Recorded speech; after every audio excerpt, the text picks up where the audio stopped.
Really, movie theater that I saw this in? The credits roll and people are applauding? I'm having these dreams. And there's this man. And he's burned.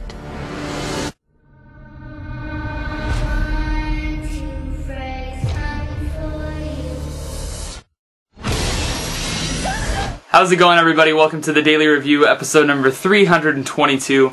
And the film I'm going to be reviewing for you guys today is the new remake, horror, reboot, franchise, whatever you want to call it, of A Nightmare on Elm Street. Nightmare on Elm Street is directed by Samuel Bayer, who I believe this is his first feature-length film. He's known a lot in the music video world. I believe he's done some music videos for Nirvana. I believe he did the No Rain video from Blind Melon, which is kind of cool. Some Green Day music videos, I think. Some other stuff. And it stars Jackie Earle Haley as Freddy Krueger and a bunch of teenage actors who I've never personally heard of. One of them is from Twilight, apparently, but I don't know. A Nightmare on Elm Street is a pretty simple plot. It's about a group of high schoolers who can't fall asleep. Well, they can fall asleep, but every time they fall asleep, they're haunted in their dreams by the man known as Freddy Krueger, and he has a claw for a hand, and if he kills you in your dreams, you die in real life. And the whole premise being that you can't go forever without falling asleep. You have to fall asleep eventually. There's even a small thing that somebody does research on saying that the insomniac after 72 hours will take micro naps where they're sleeping but they don't realize that they're sleeping. And so what ensues is a remake of a horror classic, I guess some would call it, and Freddy Krueger slices and dices a bunch of people.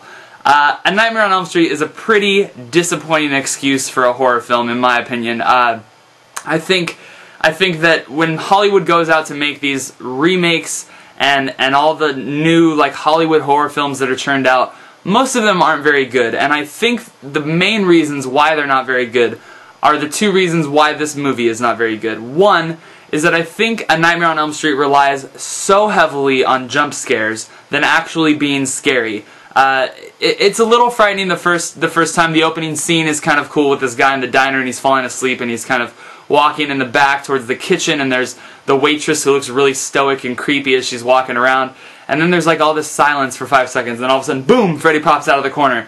And that's fine once or twice, but when your movie relies on that to scare your audience, that is not a scary movie. And I think the other reason that a lot of horror films nowadays don't work is that nobody cares about the characters. There's not one person in this film that I cared about, and I think when I'm rooting for Freddy Krueger to kill everyone in the whole movie, that's not necessarily a good thing. I think that horror movies have relied so much on either delivering these jump scares or trying to deliver gore sequences that I don't even think are that inventive, and just kind of having a creepy guy walking around and doing stuff that's not actually that scary. I think all of the actors in this film, with the exception of Jackie Earle Haley, are all not that great. There's one of them that's decent, but everybody else, very bland. The guy in the very beginning, the first guy that gets the axe, or the claw, I guess, he's terrible. I was like, I really hope this man just dies right now so I don't have to watch this terrible acting.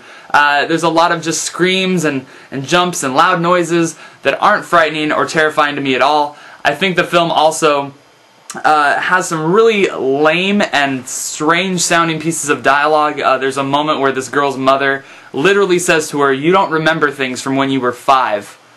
To which I was like, yeah, you do actually. I remember things from when I was 5. There's also a religious themed kind of thing that's put in there kind of towards the end about a kid saying, "You gotta believe in something, right?"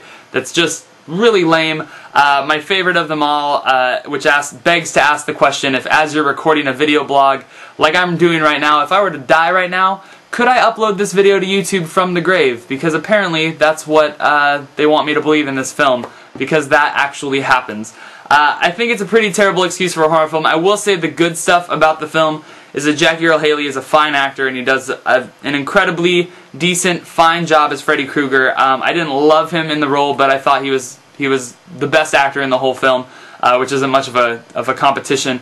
And I thought that some of the kills and some of the creepy imagery that they show, one is like a bleeding corpse in a body bag that shows up that's really creepy, and the final 10 seconds of the film are pretty inventive and pretty awesome. I just wish that the whole movie had that level of awesomeness that the final 10 seconds has in this film. But I give A Nightmare on Elm Street a very disappointing 1.5 out of 5. Hollywood, can we make some good horror movies? Apparently not. Thank you guys very much for watching, and I'll be back next time with another one for you.